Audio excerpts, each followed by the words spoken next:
Buenas tardes, docente. ¿La reforma agraria fue o no fue beneficiosa? Bien, nuestra fuente principal es La Revolución y la Tierra. Ese documental nos explica mediante archivos, entrevistas y testimonios cómo fue la reforma agraria aquí en nuestro país. Entonces, ¿qué pasó con la reforma agraria?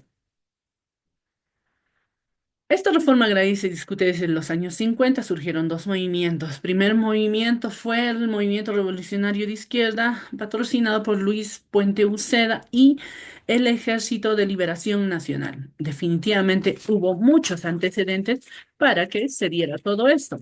Entre ellos, había un tipo de esclavización indígena. Un quechua o una aymara no podían ser considerados personas normales, eran considerados como analfabetos. Querían desaparecer al indígena culturalmente hablando. El siglo XIX fue la peor época para los indígenas. ¿Por qué? Porque las tierras eran del hacendado. El patrón pagaba en bonos y estos bonos lo canjeaban en sus propias tiendas. A comienzos del siglo XX hubo el genocidio más grande a causa del caucho. Fue el peor momento para nuestros aborígenes de la selva peruana.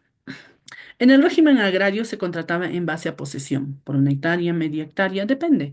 Yo trabajo en mi tierra y yo te voy a pagar en tierra para que también puedas trabajar. Es lo mismo que sucede en la actualidad en el distrito de Ananea, situado a 5.100 metros sobre el nivel del mar. 6 días trabajas sin pago alguno para el dueño y el séptimo día trabajas. Todo lo que tú saques ese séptimo día de mineral es como, es tu pago prácticamente. Entonces, yo creo que llevamos esa herencia. Bien, la reforma agraria se dio principalmente en el gobierno de Juan Velasco Alvarado, entre los años de 1968 a 1975, conocida con el Decreto Ley 17716. El objetivo principal era redistribuir la tierra equitativamente. Desde principios del siglo XX se debatía la necesidad de una transformación profunda en la estructura social y económica del campo. ¿Cuál fue la principal idea de Velasco Alvarado? Campesino, el patrón ya no comerá más de tu pobreza. Bien, en este aspecto, en el aspecto político, podemos ver que hubo un intento de democratizar la tierra, básicamente la propiedad de la tierra, de tal manera que en la toma de decisiones se tomaba en cuenta al campesino. Según José Carlos Mariátegui, el carácter de la propiedad agraria en el Perú se presenta como una de las mayores trabas para el propio desarrollo del capitalismo nacional. Aquí quiero resaltar algo. Hay racismo en el Perú, definitivamente, y no solamente en las altas esferas, sino también aquí, llamémoslo así, en las bajas esferas del Perú profundo. He sido víctima de racismo en acá. ¿Por qué? Porque uno no llevo sus apellidos, otro no soy de la zona, entonces dicen, ah, ok, tú no eres de la zona, no llevas nuestros apellidos, es mi parcialidad, es mi campo. Entonces, espérate, yo también llevo sangre indígena, pero sin embargo ellos ejercen su justicia como a ellos les parece correcto, como ellos creen que debería administrarse la justicia. Y en muchos casos, muchas veces no toman en cuenta nuestras leyes mm, que tenemos en la Constitución. Entonces, yo creo que desde ese aspecto no fue beneficiosa la reforma agraria. ¿Por qué? Porque la tierra es para quien la trabaja. Sin embargo, en acá yo tristemente veo que la tierra exactamente es para quien la trabaja, pero no la trabajan. Entonces, ¿de qué estamos hablando?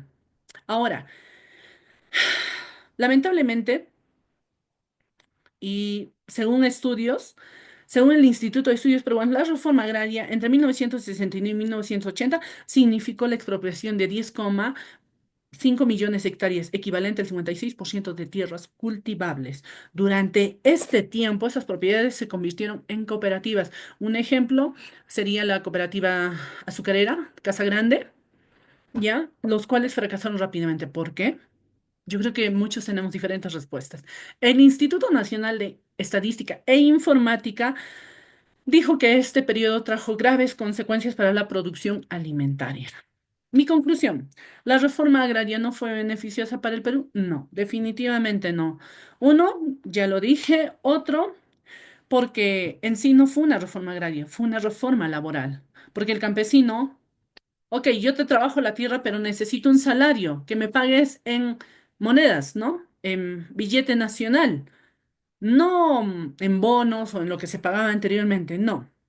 Los presidentes de las cooperativas eran los que aprovechaban las ganas. Hoy en día pasa básicamente lo mismo, ¿no? Los intermediarios, sobre todo en la lana de alpaca, los intermediarios son los que se llevan la mayor parte. Ya, ahora, las personas ya no trabajaban las 8 horas. Y no con esto estoy diciendo que sí los hacendados los tenían bien, no, sino que lamentablemente lo utilizan más para su diversión. Entonces, a veces al peruano le gusta trabajar bajo presión. No a todos, efectivamente, pero nos gusta trabajar bajo presión.